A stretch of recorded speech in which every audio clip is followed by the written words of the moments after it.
বিশ্বকাপ ফুটবল শুরু হয়ে গেছে, আর বিশ্বকাপে অংশগ্রহণ না করেই বিশ্বগুরুর ডঙ্কা জোরে জোরে বাজতে শুরু করেছে। গত ৩-৪ দিনে বিশ্বগুরুর প্রাণাধিক প্রিয় বন্ধু আমেরিকার হামলায় ভারতের 3টি পণ্যবাহী জাহাজ এমটি মাভেরিক্স, এমটি সেটভেলো ও এমটি জালভির ধ্বংস হয়েছে এবং এমটি সেটভেলোতে কর্মরত 3 জন ভারতীয়ের মৃত্যু পর্যন্ত হয়েছে।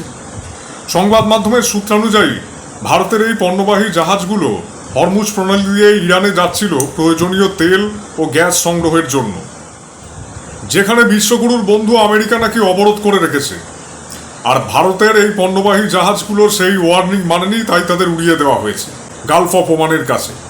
এবং পরবর্তীতে ওমান এসে ভারতীয় যে বাকি বেঁচে থাকা ক্রিউ মেম্বার তাদেরকে উদ্ধার করেছে। এ ব্যাপারে ভারতের বিদেশ মন্ত্রক ওমানকে ধন্যবাদ জানিয়েছেন এবং যে মার্কিন এনভয় রয়েছে ভারতে তাকে সমন পাঠিয়ে এই ব্যাপারে একটা ফর্মাল প্রোটেস্ট জানিয়েছেন ঠিকই, কিন্তু তারপরেও ভারতীয় পণ্যবাহী জাহাজের ওপর আমেরিকার হামলা থামেনি। আর বিশ্বগুরুর প্রধানমন্ত্রী তিনি তো যখনই কোনো বিরাট সিরিয়াস পরিস্থিতি তৈরি হয় তখনই হঠাৎ করেই তিনি মৌনী বাবা হয়ে যান। যে 3 জন ভারতীয়র মৃত্যু হয়েছে তাদের একজন আদিত্য শর্মা, তার বাবা রাজেশ শর্মা, তিনি একজন আবার বিজেপি ও মোদি ভক্ত।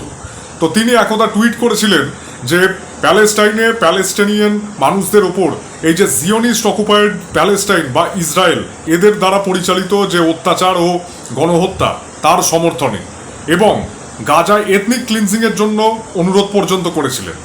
আর আজকে তারই ছেলে এই ইসরায়েলের প্রধান যে মদতদাতা আমেরিকার হাতেই নিহত হলো। পশ্চিম এশিয়ায় ইরান, ইসরায়েল ও আমেরিকার যুদ্ধকালীন পরিস্থিতিতে এই যে আমেরিকার দ্বারা তৈরি করা হরমুজ প্রণালীর অবরোধ, এই অবরোধ উপেক্ষা করে জাহাজে করে পণ্য সামগ্রী নিয়ে আসার ঘটনা এটা প্রথম ঘটনা নয়।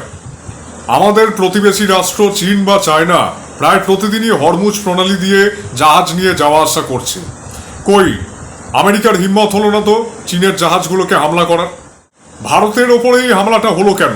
ভারত তো আমেরিকার বন্ধু, মোদি আর ট্রাম্প তো হিটলার মুসোলিনির মতো বন্ধু। তাহলে ভারতের জাহাজগুলোর ওপর আক্রমণ হলো, কিন্তু আমেরিকার শত্রু চীনের জাহাজগুলোকে কেন ছেড়ে দেওয়া হচ্ছে?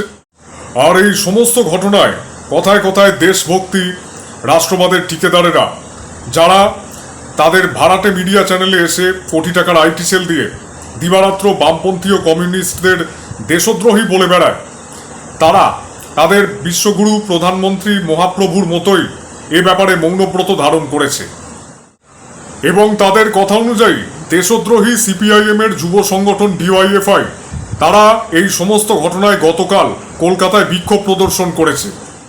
আর বিশ্বগুরুর সর্বজ্ঞানী সদা সত্যবান হোয়াটসঅ্যাপ ইউনিভার্সিটি তারা এখন ব্যস্ত আছে যে ডাঙ্গে ব্রিটিশদের কাছে ক্ষমা চেয়েছিল এই নিয়ে হ্যাজ নাবিয়ে আত্মপ্রমোদে অথবা ঊর্ধ্বতন কর্তৃপক্ষের নির্দেশে এই সমস্ত ব্যাপার জানিয়ে বলছি তা থেকে নজর ঘোরাতে।